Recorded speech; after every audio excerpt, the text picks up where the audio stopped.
अशा पद्धतीने जर तुम्ही नाश्ता बनवला तर तुम्ही नाश्त्यासाठी फक्त आणि फक्त हा हेल्दी नाश्ताच खाणार. त्याच्यात तुम्ही बाकीचं सगळं विसरून जाल. त्यासाठी साहित्य लागणार आहे सिमला मिर्च, ग्रीन चिली, थोडासा कांदा आणि थोडंसं लसूण.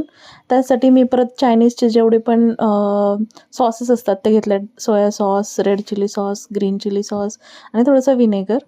तर हे सगळं तर आपल्याकडे असतंच. थोडंसं बटर घेतलेलं आहे मी. बटरच्या जागी तुम्ही तूप पण घेऊ शकता आणि थोडंसं चीज स्लाईस माझ्याकडे होते म्हणून तुम्ही क्यूब पण घेऊ शकता.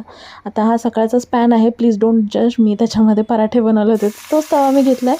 त्याच्यामध्ये आता आपलं सगळं सामान जे आपण कट करून घेतलेल्या व्हेजीज आहेत त्या टाकायच्या. तुम्ही ह्याच्यामध्ये परत गाजर, पत्ताकोबी काही तुम्हाला जे वाटेल ते तुम्ही टाकू शकता.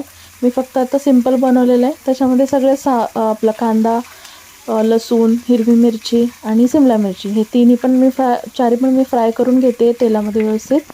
अगेन तेलाच्या जागी तुम्ही तूप टाकू शकता. थोडंसं मी त्याच्यामध्ये मीठ टाकलेलं आहे आणि त्याच्यानंतर आता मी त्याच्यामध्ये सगळे जे आपले सॉसेस आहेत चायनीज सॉसेस ते टाकू शकतात. आपले तुम्ही सॉसच्या ऐवजी तुमच्याकडे फक्त केचप असेल, टोमॅटो केचप, तर तेही तुम्ही टाकू शकता. माझ्याकडे अवेलेबल होते म्हणून मी हे सगळे टाकले, जेणे की थोडंसं चायनीजची टेस्ट येते आणि थोडं इन्हान्स होतं. तुम्ही लहान मुलांना पण खायला देऊ शकता. हेल्दी आहे, व्हेजीज टाकू शकतात अजून त्याच्यामध्ये गाजर वगैरे, आणि खूप टेस्टी लागतं हे खायला संध्याकाळच्या भुकेसाठी किंवा सकाळीसुद्धा नाश्त्यासाठी तुम्ही बनवू शकता. मी संध्याकाळी बनवलं होतं, मला खूप खूप जास्त आवडलं म्हणून मी ही रेसिपी तुमच्यासोबत शेअर करते. नक्की ट्राय करा. आता इथे माझ्याकडे बटाट्याची भाजी होती सकाळची, ती मी खाली लावून घेतलेली आहे चपातीला पहिले आणि मग त्याच्यावरती हे जे आत्ता आपण सारण बनवलेलं आहे ते मी टाकून घेते.